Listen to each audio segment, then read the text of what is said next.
Правилно земање лекови со храна. Инструкцијата со храна ги најчесто значи дека лекот треба да се испие во рок од 30 минути по јадење. Честопати е доволен и мал залог за да се постигне саканиот ефект. Зошто е важна храната? Апсорбција. Лековите за ХИВ и габични инфекции бараат здрави масти, авокадо, јаткасти плодови за подобро дејство. Заштита. Антибиотиците и аспиринот можат да го иритираат желудникот, па храната ги намалува тие несакани ефекти. Диабетес. Лековите за шеќер се земаат со оброк за веднаш да влијаат на гликозата. Намирници кои треба да се избегнуваат.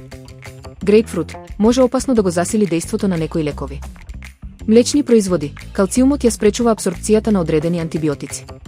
Киселини и кафе ја зголемуваат иритацијата кај лековите кои се тешки за стомакот.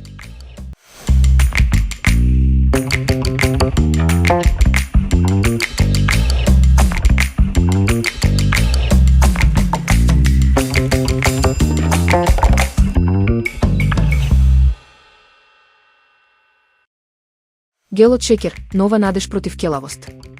Научниците открија дека природниот шеќер деоксирибоза, кој се наоѓа во нашата ДНК, поттикнува изненадувачки раст на косата. Истражувањето првично било наменето за зараснување рани, но покажало силен ефект врз фоликулите. Резултати од тестирањата. Во лабораториски услови новиот гел покажал ефикасност, дури 90% успешност кај субјекти со хормонско губење на коса. Споредба, резултатите се рамни на оние на миноксидил, еден од ретките одобрени лекови. Механизам, гелот ја подобрува циркулацијата и создава нови крвни садови кои ги будат корените на влакната. Предности и следна фаза. Безбедност. За разлика од постојните терапии како финастерид, овој гел е нетоксичен и биоразградлив.